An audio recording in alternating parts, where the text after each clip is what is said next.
میں نے کہا یہ کوئٹہ میں تھے، میں نے ان کو فون کیا، میں نے کہا آپ کو ایک آدمی سے ملانا ہے، اچھا، اور جب اگر آپ اس آدمی سے مل لیں اور وہ آپ کو گائیڈ کرے تو آپ کی زندگی میں کامیابی کا موسم شروع ہو جائے گا۔ اچھا، وہ تو فوراً ملے ہوں گے پھر؟ وہ آئے، انہوں نے مجھے کہا کہ ہاں چلوں گا، اور انہیں ایک گجر خان کے قریب ایک بڑا عوامی میلہ ہوتا ہے، جسے میں تو کبھی نہیں گیا، کبڈی وغیرہ ہوتی ہے، اس طرح کھیل ہوتے ہیں، اس میں خان صاحب بطور مہمان خصوصی جانا تھا۔ اچھا، تو انہوں نے یہ کہا کہ میں دوپہر کو پرویز صاحب سے کہا میں دوپہر کو ملوں گا۔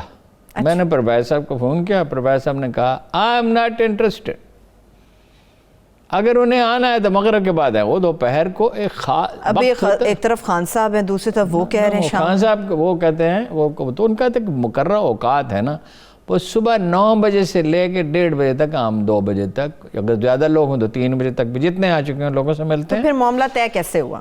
وہ اپنا انہوں نے کہا اگر وہ ملنا چاہتے ہیں، اور یہی ان کا مزاج ہے، بڑے لوگوں کے معاملے میں وہ تھوڑی سختی کرتے ہیں، عام آدمیوں کے معاملے میں بہت نرمی سے کام لیتے ہیں۔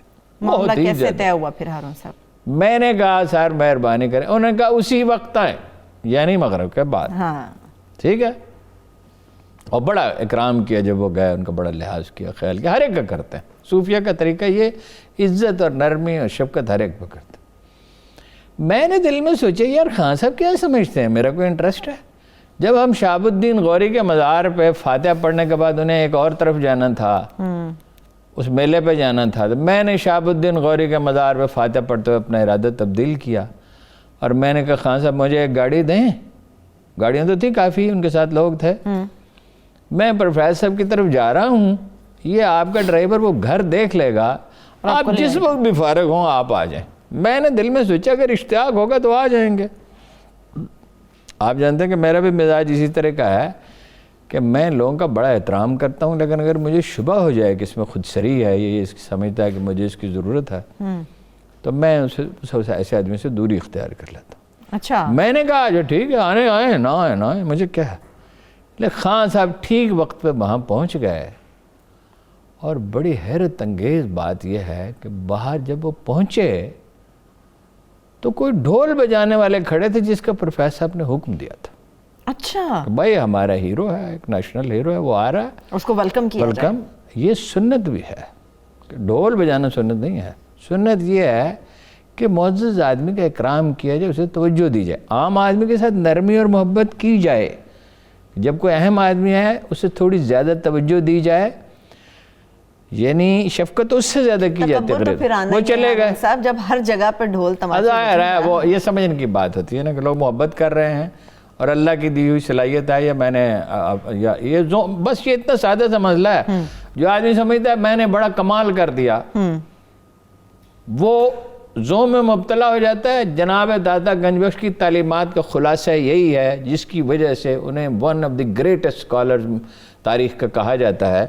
انہوں نے لوگوں کو سمجھایا، اور لوگوں نے بھی اس موضوع پہ لکھا، غزالی نے بھی لکھا، ابن جوزی نے بھی لکھا، مگر جو جناب علی بن عثمان حجویری داتا گنج بخش کوئی نہ لکھ سکا کہ انسان گمراہ کیسے ہوتا ہے، شیطان اسے کیسے فریب دیتا ہے، اس کا اپنا ذہن اسے کیسے فریب دیتا ہے، جسے ہم نفس کہتے ہیں، ہماری انسٹنکٹس جو ہیں، انسان کا اپنا ذہن کیسے انسان کو دھوکہ دیتا ہے، اور صوفیہ کہتے ہیں اس کی کوئی حد نہیں۔ اب ملاقات ہو گئی ہے، گئے ہی انٹرڈ ان، وہ اپنے بستر پہ اسی طرح ٹیک لگائے گاؤ تکیے سے بیٹھے ہوئے تھے، لیکن میں نے محسوس کیا کہ پہلی دفعہ ایک ایسا شخص اس کمرے میں آیا ہے کہ جسے دیکھ کے انہوں نے محسوس کیا کہ ہیئر از اے مین، کوئی یہ عام آدمی نہیں ہے۔ نہیں آنے کو تو وہاں بڑے بڑے لوگ آئے اور بڑے بڑے دانشور آتے تھے، اور دنیا غیر ملکی، دنیا سے کتنے بڑے غیر ملکی بڑے بڑے استاد اور پروفیسر آتے تھے، لیکن میں نے کبھی محسوس نہیں کہ پروفیسر کوئی چونکے ہوں، انہوں نے چونک کر اس تک، تو یہ ان کی پائنتی پہ بیٹھ گئے۔ اچھا، انہوں نے کہا خان صاحب آپ کی پرائرٹی میں اللہ کہاں ہے؟ مطلب وہ ہمیشہ ایک بات کہتے ہیں، یہ ان کی فلسفی ہے، یہ کوشچن میں انہوں نے پوچھا۔ ہاں، ان کی فلسفی کیا ہے؟ نمبر 1 ان کا ایک فلسفہ ترجیحات ہے، اس میں وہ کہتے ہیں کہ اگر اللہ پہلی پرائرٹی نہیں ہے تو آپ کو ملے گا ہی نہیں۔ بس آپ مسلمان ہیں، آپ کو معاف کر دے، شاید بخش دے. خان صاحب کا جواب لیکن کیا آپ تھا؟ علی خان صاحب نے کہا، عجیب جواب دیا. انہوں نے براہ راست جواب، اس نے کہا میری سیاست صرف پاکستان کی سیاست نہیں ہے، اچھا، میں مسلم امہ کی سیاست کرنا چاہتا ہوں. وہ اس کی روح کو نہیں سمجھے، انہوں نے یہ نہیں سمجھا کہ اپنی ذاتی زندگی کے بارے میں وہ پوچھ رہے ہیں، اس میں ذاتی زندگی بھی شامل ہے. انہوں نے صرف اس کو سیاست میں سمجھا. اچھا، انہوں نے خان صاحب کو جناب بات کرنی شروع کی اور انہوں نے ایک مشورہ دیا جس پہ خان صاحب نے عمل کیا اور وہ کامیاب ہو گئے. وہ بچ کیا گئے، تھا؟ بچ گئے. یہ وہ وقت تھا جب اس کے پیچھے پڑ گیا تھا جنرل مشرف، اور ان کے لوگ توڑ توڑ کے قافلے میں لے جا رہا تھا، کیونکہ انہوں نے چودھری پرویز الہی کو پنجاب کا چیف منسٹر ماننے سے عمران خان نے انکار کر دیا جی بالکل، اور مجھے بتا دیا تھا. انہوں نے کہا آپ کے لیے ایک راستہ ہے، آپ کی پارٹی بکھر چکی ہے. پرویز صاحب کو اتنا ہی وائز آدمی سمجھا جاتا ہے، اسی لیے اور بھی بہت سے لوگ بڑے بڑے یعنی فیصلہ کرنے والے بڑے بڑے بزنس مین اور لوگ اور دنیا بھر کے یونیورسٹیوں سے لوگ آتے ہیں، اور برٹش گورنمنٹ ان سے یہ درخواست کرتی ہے کہ آپ ٹیررزم کے خلاف کچھ لیکچر دے دیں. چلیے وہ مشورہ شیئر کرتے ہیں. انہوں نے کہا ایک سیٹ بچا لیں. ایک بریک سے واپس آ کے اس پہ ڈیٹیل سے بات کرتے ہیں. ایک چھوٹی سی بریک لے لیتے ہیں. بریک سے واپس آ کے یہیں سے گفتگو کا سلسلہ آگے بڑھے گا. خان صاحب کے اوپر تو بات ہو رہی، مگر ہارون صاحب کی اپنی کوتاہیاں کہاں کہاں پر ہیں، یہ بریک سے واپس آ کے ہارون صاحب جاننے کی کوشش کریں گے. اسٹے ود اس.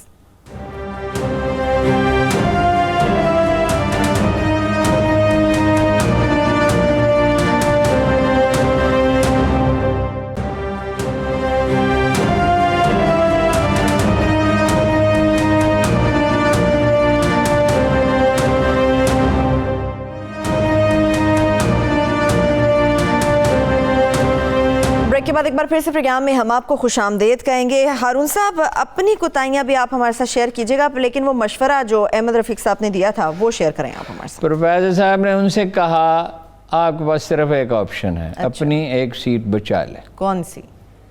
میاں والی کی. وہ اپنی سیٹ جیت لیں. ہاں. خان صاحب وہاں چلے گئے، یہ بات ان کے ذہن میں جم گئی. اللہ نے ان کی مدد کرنی تھی. وہ وہاں گئے تو وہاں سے آئے ہی نہیں. انہوں نے اتنی کمپین کی، میں نہیں گیا اس کمپین میں، لیکن میری فون پہ بات ہوتی تھی تو وہ کہتے تھے ہوا چل پڑی ہے. اچھا. لوگ گھروں سے باہر نکل آئے ہیں، بیٹوں نے باپوں کی بات ماننے سے انکار کر دیا، اور ایسی ہوا ہم پورے ملک میں چلانا چاہتے ہیں. اسی کمپین نے انہیں سیاست میں زندہ رکھا. وہ پارلیمنٹ کے ممبر بنے. وہ ایک بڑی، میں نے جب رات کو ان کو فون کیا کہ مبارک ہو آپ جیت رہے ہیں جو ٹیلی ویژن، انہوں نے کہا جب تک مکمل نتیجہ نہیں آ جاتا میں مطمئن نہیں ہو سکتا. کیا ہوا اس 4 مہینے کی کمپین کا؟ وہ واضح میجورٹی سے جیتے. وسائل ان کے پاس کم ٹھیک تھے، وسائل دوست پیسے دیتے تھے، اور حکومت ان کے خلاف، اور تجربہ انہیں نہیں تھا. حفیظ اللہ جیسے ساتھی جو انتہائی مددگار مگر انتہائی بے ترتیب اور غیر ذمہ دار اور لاؤبالی، یعنی اس نے جان تو لڑا دیتا ہے وہ، لیکن کسی وقت وہ کھانے پہ بیٹھا ہے تو کھانا، یا کسی جگہ پہنچنے تو لیٹ ہو گیا. اب ٹرانسپورٹ وغیرہ اس کی جو 96 میں آ رہے ہیں، رش بھی تو ہوتا ہے ہارون صاحب، کچھ تو مارجن دیں. آپ مارجن دیا نا، مخلص آدمی وہ حفیظ اللہ، لیکن لاؤبالی، لاپرواہ، بس ایک جذباتی آدمی ہے. ہمیں تو اسی نے قائل کیا تھا. اس کمپین کی وجہ سے فائنلی جدائی ہوئی ان کی اور جمع احمد کی. جس دن وہ واپس آئے میں انہوں نے فون کیا، جیت گئے، بڑی خوشی ہوئی، چلو سیٹ تو اپنی جیت گئے. تو پروفیسر صاحب نے کہا سروائیو کر جائیں گے ہارون صاحب پالیٹکس میں، اور مجھے وہ محتاط رہنے کا کہتے تھے بہت زیادہ آگے نہ جائیں، اتنی زیادہ تعریف نہ کریں، سروائیو کر جائیں گے، دیکھیں گے. یہ فیصلہ انہوں نے بہت بعد میں کیا، کئی سال کے بعد کہ ان کو پوری سپورٹ کریں گے. پوری سپورٹ کی جسے یہ بھول گئے. خیر، اب یہ 4 مہینے میں 5 دفعہ گھر ہے کے ساتھ ہی کلوزنگ. میں حفیظ اللہ خان صاحب والا میرا معاملہ نہیں تھا. میں نے لوگوں کی موجودگی میں ہمیشہ خان صاحب کہا، تم نہیں کہا. جب وہ تنہا ہوتے تھے تو اس وقت تو میں کہتا تھا سناؤ تمہارا کیا حال ہے، مزاج اچھا ہے، محبت سے کہتا تھا، ویسے تحقیر کرنے. مجھے وہ لوگوں کے سامنے تم کہتے، میرے بیٹے کے سامنے کہہ دیا، مجھے بہت برا لگا. لیکن اس دن میں نے ان سے کہا کوئی بات کرتے ہوئے کہ تم نہیں سمجھے یہ بات، یہ میری رائے اور ہے، تمہاری رائے اور ہے. تو وہ ہی گاٹ اٹ. لیکن وہ سمجھتے تھے، ان کو ایک بات کی سمجھ نہیں آتی، دوست اور ہوتے ہیں، فین اور ہوتے ہیں۔ وہ چلیے اس کے کہتے ساتھ ہیں close گولڈی میرا سب سے پرانا دوست ہے، سب سے اچھا دوست ہے۔